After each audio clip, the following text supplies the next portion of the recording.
अस्सलामुअलैकुम, मैं राना नवीद हूं और आप हमारा यूट्यूब चैनल देख रहे हैं। अब तक की लेटेस्ट अपडेट्स और बिग न्यूज़ स्टोरीज के साथ आपकी खिदमत में हाजिर हैं। हम आपको दो मौज़ूआत पर अहम खबरें देने जा रहे हैं।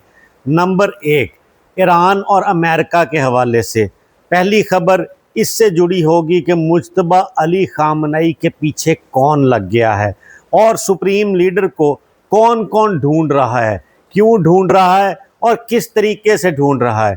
इसके अलावा हम आपको आज़ाद कश्मीर के हवाले से कुछ मालूमात शेयर करेंगे और कुछ उस पर तज्जिया और तबसरा करेंगे। आप हमारे साथ जुड़े रहिए, हमारे चैनल को सब्सक्राइब कीजिए, बेल आइकन प्रेस कीजिए ताकि रोज़ाना की बुनियाद पे हम आपको अपडेट रखने की जिम्मेदारी निभाते रहें। तो आज के इस खुसूसी व्लॉग का आगाज़ करते हैं इस खबर के साथ जो द टाइम्स ने छापी है। उनके मुताबिक CIA और मोसाद यानी अमरीकी और इजरायली खुफिया एजेंसीज ने इस चीज़ और इस मिशन के ऊपर बाकायदा काम शुरू कर दिया है कि सुप्रीम लीडर जो ईरान के हैं आयतुल्ला अली खामनई साहब के बेटे मुज्तबा अली खामनई, उनको फौरी तौर पर तलाश किया जाए, उनके वेयर अबाउट्स के बारे में जाना जाए। वो कहाँ से पासदाराने इनकलाब और ईरानी रहनुमाओं के साथ मुखातिब होते हैं, कहाँ से मालूमात की तरसील होती है और वो कौन से ज़राए हैं जो ये मालूमात पहुँचा रहे हैं। इस हवाले से इन्होंने जॉइंट कोलैबोरेशन भी की है, दोनों बड़ी खुफिया एजेंसीज़ ने, दोनों इंटेलिजेंस एजेंसीज़ ने, CIA और मोसाद ने। और इसके अलावा उनकी इनफरादी सतह के ऊपर भी मुज्तबा अली खामनई साहब को ढूंढने की, उनके बारे में मालूमात इकट्ठी करने की कोशिशें जारी हैं। और इसके साथ साथ उन्होंने इस सारे पैटर्न के ट्रेसेस जो है वो उनके ऊपर भी वो काम कर रहे हैं कि उन लोगों को तलाश किया जाए जो लोग बाय हैंड ये मालूमात जो है वो मुख्तलिफ सोर्सेस से सुप्रीम लीडर की अपने फ़ौजी ओहदेदारों के साथ ये एक्सचेंज करा रहे हैं। उसमें हैंड रिटन इंफॉर्मेशन कौन पास थ्रू करता है, कहाँ से करता है, कितने ह्यूमन बीइंग्स, कितने इंडिविजुअल्स, कितने लोग इस प्रोसेस में इन्वॉल्व हैं, उनकी जगह क्या है, कहाँ से कौन किसके पास जाता है। अभी तक की जो इतलात हैं उसमें ये कहा जा रहा है कि इसके हवाले से जो मुज्तबा अली खामनई साहब हैं, सुप्रीम लीडर ईरान के, उनकी एग्जैक्ट लोकेशन जो है उनके हवाले से 3 से 4 लोगों को सिर्फ पता है।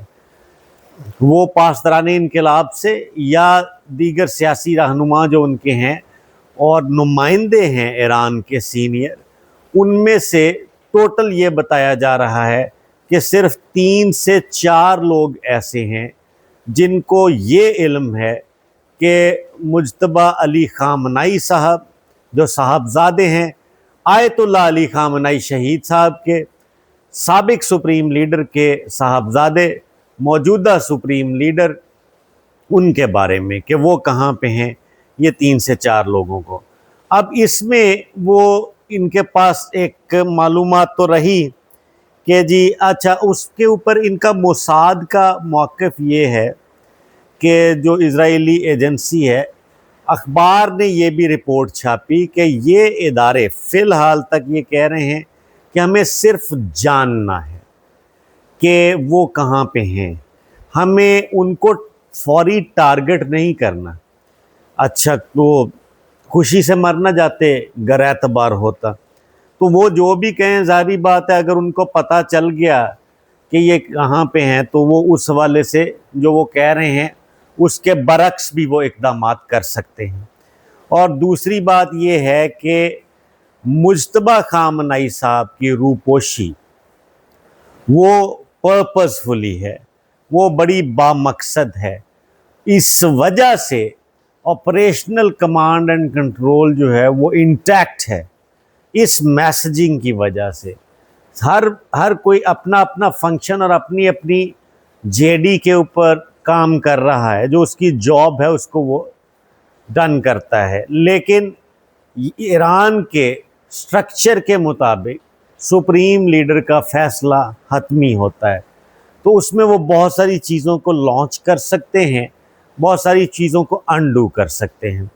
तो ये इस हवाले से जो है वो अखबार, इस न्यूज़ रिपोर्ट और एक्सक्लूसिव रिपोर्ट के हवाले से मोसाद और CIA के बयानिए के फॉलो अप पे नज़र रखेंगे, आपके साथ मज़ीद शेयर करेंगे कि वो अब तक की कार्रवाई जो है उसमें कहाँ तक पहुँचे और कितने कामयाब हुए हैं। लास्ट इतलात के मुताबिक आप जानते हैं कि उनकी शदीद मुज्तबा खामनई साहब के ज़ख्मी होने की इतलात थी और उनका इलाज मुआलजा खुफिया मुकाम पर चलाया जा रहा था। ये मालूमात पहले आ चुकी हैं, क्योंकि ये उसी हमले में ज़ख्मी हुए थे जिसमें इनके वालिद शहीद हुए थे। तो ये हो गई एक स्टोरी। अब आ जाइए उस अलमिए या ट्रेजेडी की जानिब जो आज़ाद जम्मू कश्मीर या AJK में जारी है। और इस हवाले से, इस ट्रेजेडी के हवाले से और इस अलमिए के ऊपर जो है वो बात करनी इंतहाई ज़रूरी है। ये एक इंतहाई सैड स्टेट ऑफ अफेयर है और इसमें आप देखिए कि जो वहाँ के इलेक्शंस हैं उनके पहले फेज़ का नतीजा आया। मुस्लिम लीग नून ने वाज़े बरतरी उस नतीजे में हासिल की, सबके सामने आई। लेकिन ये सारा कुछ ऊपर ऊपर ऊपर होता और तैरता हुआ दिखाई दे रहा है। इसमें सीनियर लीडर पाकिस्तान के और रहनुमा और 3 दफ़ा के वज़ीर आज़म मियाँ मोहम्मद नवाज़ शरीफ हों या उनकी जमात के दीगर सीनियर अराकीन या नुमाइंदगान, वो मुबारकबादें पेश कर रहे हैं इस हवाले से कि जी बड़ा काम हो गया, हमें जो है वो AJK इलेक्शंस 2026 के फ़र्स्ट फेज़ में जो है वो बरतरी हासिल हुई, अगले 2 फेज़ेस के लिए भी हम पुरअज़म हैं।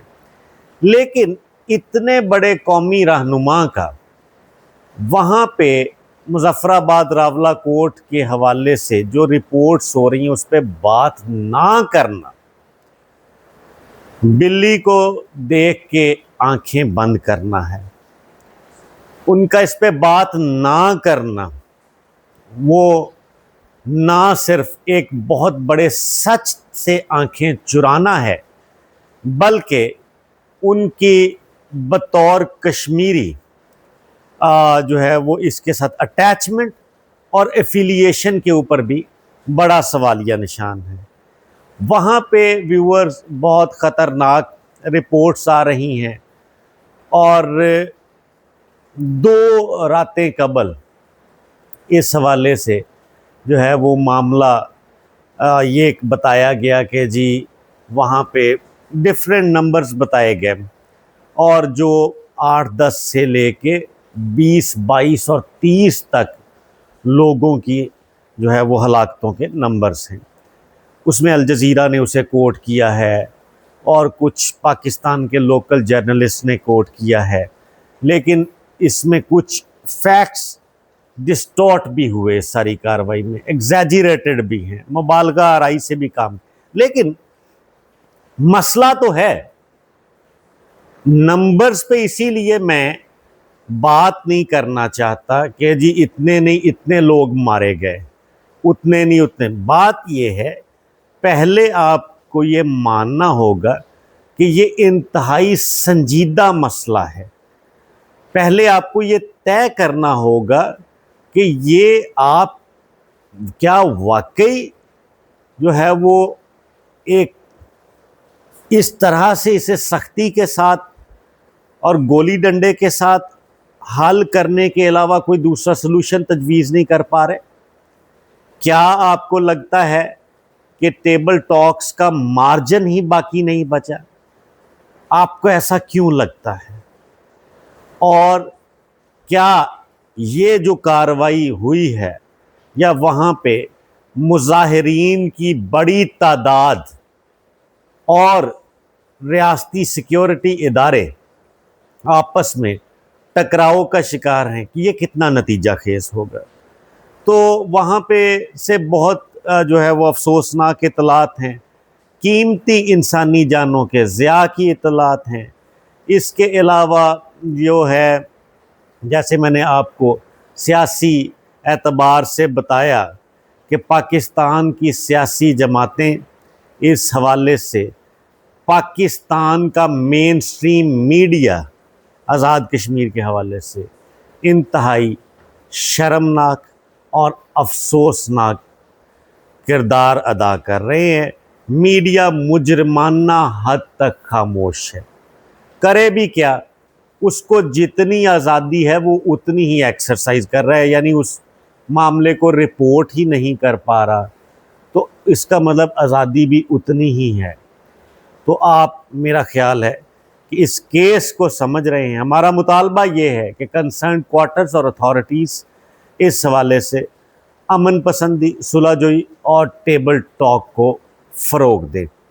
जाने से पहले अच्छा, इसी हवाले से कनेक्ट करता चलूँ कि बिलावल साहब ने इस सारे मामले को लेके ट्रुथ एंड रिकन्सिलिएशन जो है उस कमीशन का मुतालबा किया है कि सच और मफाहमत का एक कमीशन।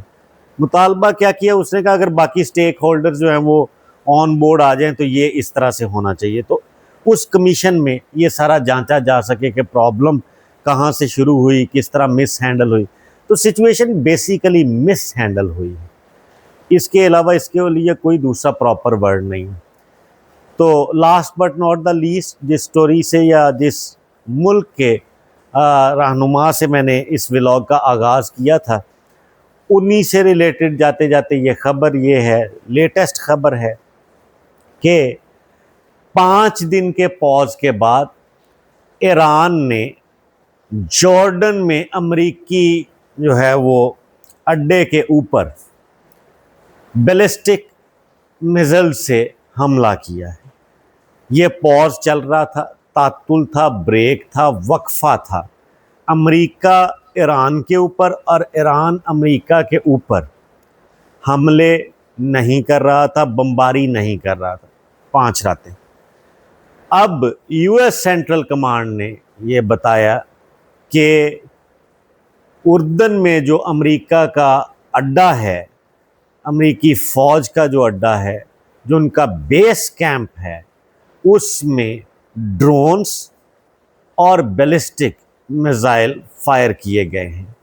वो ये कहते हैं यूएस सेंट्रल कमांड वाले और उसके अलावा जॉर्डन से हुकाम के बरवक्त इंटरसेप्ट करके इन मिसाइल्स को, इन हमलों को नाकाम बनाया गया है।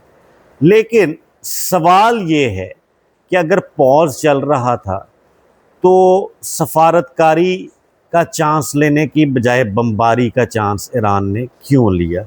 ये बड़ा अहम नुक्ता है, इसके ऊपर सोचिएगा। कल जब फॉलो अप करेंगे तो इसके ऊपर जो है वो दोबारा बात करेंगे। आप अपनी राय कमेंट सेक्शन में दे दीजिएगा ताकि कि आपको क्या समझ आ रहा है इस वॉर को लेके, कितनी प्रोलॉन्ग होगी, क्या इसके साथ जुड़े हुए मुआशी पहलू जो है वो इस जंग को तो ड्राइव नहीं कर रहे, खुद से तो नहीं चला रहे। तो इसके ऊपर अपनी राय दीजिएगा। अपना बहुत ज़्यादा ख्याल रखिएगा। आपने अपना कीमती वक्त निकाला हमें सुनने के लिए, आपका बहुत शुक्रिया। आपको हमारा कंटेंट पसंद आ रहा है तो इसको लाइक करें और दोस्तों के साथ शेयर करें, और हमारे चैनल को सब्सक्राइब कीजिए, बेल आइकन प्रेस कीजिए ताकि रोज़ाना की बुनियाद पे आपकी हमारे साथ मुलाकात होती रहे। अल्लाह हाफ़िज़।